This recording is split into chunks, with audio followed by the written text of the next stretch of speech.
అందరికీ 77వ గణతంత్ర దినోత్సవ శుభాకాంక్షలు. ఈరోజు మనం 77వ గణతంత్ర దినోత్సవం జరుపుకుంటున్నాం. కానీ మన క్యాలిక్యులేటర్ ప్రకారంగా చూస్తే 1950 నుండి మొదలు పెడితే ఇప్పుడు 2026 వరకు చూస్తే 76 సంవత్సరాలే అవుతుంది. కానీ 77వ గణతంత్ర దినోత్సవం ఎందుకు జరుపుకుంటున్నామనే ఒక డౌట్ చాలా మందిలో ఉంది. ఈ వీడియో తెలిసిన వారైతే స్కిప్ చేయండి, తెలియని వారైతే చూడండి. ఈ విషయాలన్నీ కూడా అందరికీ తెలియాలంటే మీరు సబ్స్క్రైబ్ చేయండి, లైక్ కూడా చేయండి. చాలా మందికి ఈ విషయాలు తెలుస్తాయి.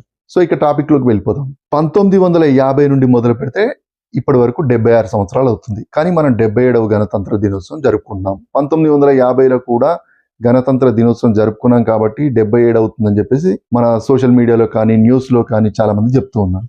సో ఇక చాలా మందికి అర్థం కానటువంటి విషయం, మనం ఎప్పుడు చూసినా కానీ అరే అలా ఎలా ఉంటది, ఇప్పుడు 2026లో పిల్లాడు పుట్టాడు, దాన్ని ఎలా కౌంట్ చేస్తాం?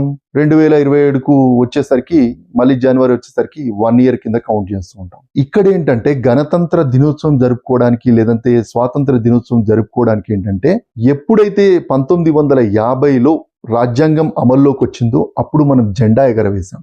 అప్పుడే పుట్టినటువంటి రాజ్యాంగానికి జెండా ఎగరవేశాం. సో ఇక్కడ ఏంటంటే ఇప్పుడే పుట్టినటువంటి పిల్లవానికి ఇప్పుడు మనం కేక్ కట్ చేయలేదు.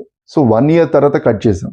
సో అక్కడ ఏం జరిగిందంటే 1950లో గణతంత్ర దినోత్సవం అదే రోజు జరుపుకున్నారనమాట, పుట్టినరోజు నాటి. సో 1950 అనుకుంటాం, 51కి జనవరి వచ్చేసరికి 1 అనుకుంటాం. కానీ 50లో ఎప్పుడైతే అమల్లోకి వచ్చిందో అప్పుడు 1 అయ్యింది.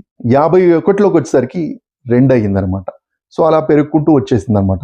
మీరు ఇట్లా కౌంట్ చేసుకోవచ్చు. ఒకసారి చూడండి, నేను పేపర్ మీద రాసి చూపిస్తాను, అదొకసారి చూడండి ఎలా అయింది ఏంటి అనేది.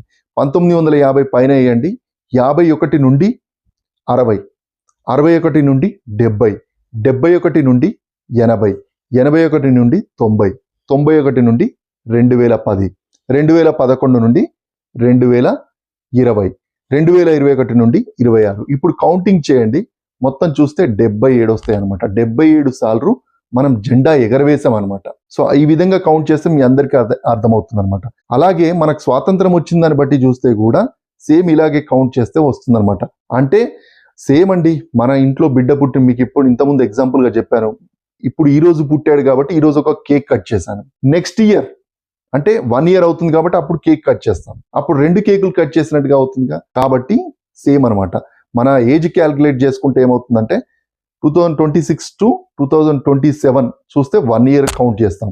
ఇక్కడ ఏంటంటే 2026ని కౌంట్ చేయాలి, 2027ని కూడా కౌంట్ చేయాలి. ఎందుకంటే 2 కేకులు కట్ చేసాం అన్నట్టుగానే ఎగ్జాంపుల్ గా చెప్తూ ఉన్నాను అనమాట. సో ఇది మీ అందరికీ అర్థమైతే కూడా ప్లీజ్ సబ్స్క్రైబ్ చేయండి, లైక్ కూడా చేయండి.